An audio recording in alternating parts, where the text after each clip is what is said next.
TV serials में आप श्री राम का कैरेक्टर देखते हो या फिर अपने घर में लगे हुए भगवान के पोस्टर्स। पर आपने कभी सोचा है कि आखिर भगवान की ऐसी तस्वीरें बनाई किसने? आखिर किसने डिसाइड किया कि भगवान श्री कृष्ण नीले रंग के होंगे, या फिर भगवान श्री राम के हाथों में धनुष होगा, या फिर माँ सरस्वती सफेद वस्त्रों में वीणा बजाएगी? सच तो यह है कि आज से 150 साल पहले श्री राम, श्री कृष्ण, इन सब की अलग अलग इमेजेस होती थी। भारत के हर एक क्षेत्र में इन सभी देवी देवताओं को अलग अलग तरीके से दर्शाया जाता था। लेकिन फिर इंडिया में एक आर्टिस्ट आया जिसने पूरे भारत की इमेजिनेशन ही बदल दी। उसने सिर्फ पेंटिंग्स नहीं बनाई बल्कि देवी देवताओं को देखने का नजरिया ही बदल दिया। उन महान शख्सियत का नाम था राजा रवि वर्मा। राजा रवि वर्मा का जन्म 1848 में केरला के किलीमिनोर पैलेस में हुआ था। शुरू से ही वो शाही परिवार से बिलोंग करते थे, लेकिन बचपन में उनके पास ड्राइंग नोटबुक भी नहीं होती थी। वो महल की दीवारों पर चारकोल से स्केचेस बना दिया करते थे। उनकी माँ एक पोइट थी और पिता संस्कृत स्कॉलर थे, इसीलिए शुरू से ही उनके घर का एनवायरनमेंट आर्टिस्टिक ही रहा। जब उनके अंकल ने उनकी ड्राइंग्स देखी तो उन्होंने रवि वर्मा को शाही दरबार तक पहुंचा दिया। वहीं से उनकी लाइफ बदल गई। पहले वाटर कलर सीखा, फिर एक डच आर्टिस्ट से ऑयल पेंटिंग सीखी। उस समय इंडिया में ऑयल पेंटिंग बहुत रेयर थी, लेकिन रवि वर्मा ने सिर्फ टेक्निक नहीं सीखी, उन्होंने उस टेक्निक को इंडियन कल्चर के साथ मिला दिया और यही उनकी सबसे बड़ी स्ट्रेंथ बनी।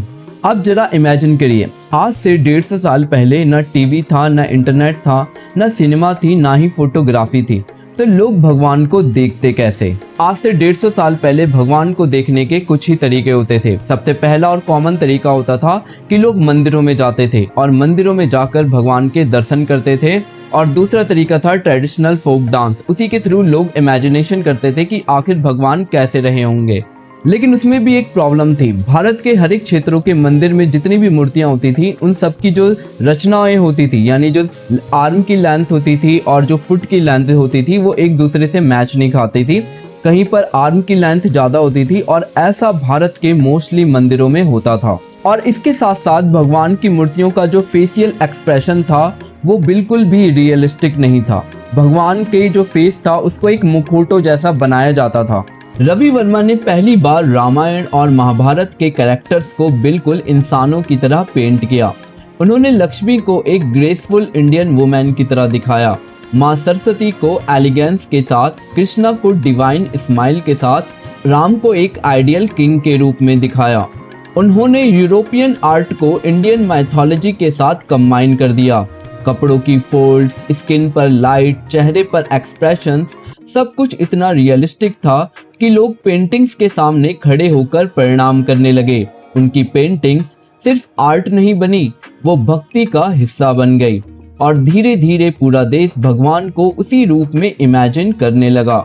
लेकिन फिर बाद में रवि वर्मा को एक प्रॉब्लम दिखाई दी। वो ये थी कि जो उनकी पेंटिंग थी सिर्फ वो महंगे राजा महाराजा ही खरीद सकते थे।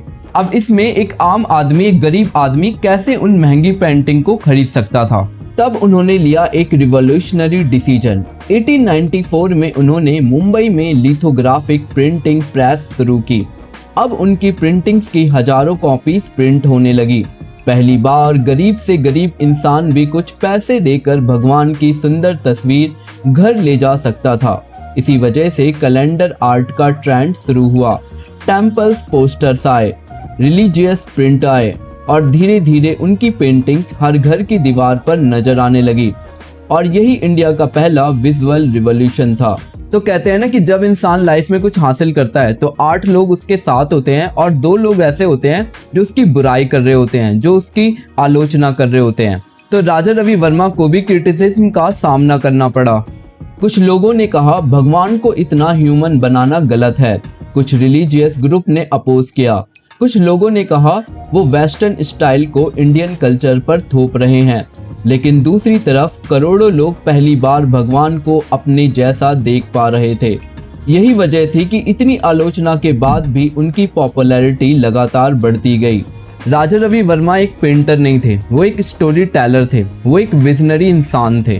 आज अगर आप कोई भी रामायण या महाभारत का टीवी सीरियल देखते हो तो उनके कॉस्ट्यूम्स, पोजेस या उनके विजुअल स्टाइल्स में राजा रवि वर्मा की पेंटिंग्स का इन्फ्लुएंस क्लियरली दिखाई देता है। चाहे कैलेंडर आर्ट हो, कॉमिक बुक्स हो, रिलीजियस पोस्टर्स हो, टेम्पल्स हो, बॉलीवुड हो, एडवर्टाइजमेंट्स हो, हर जगह उनकी विजुअल लैंग्वेज यूज होती है।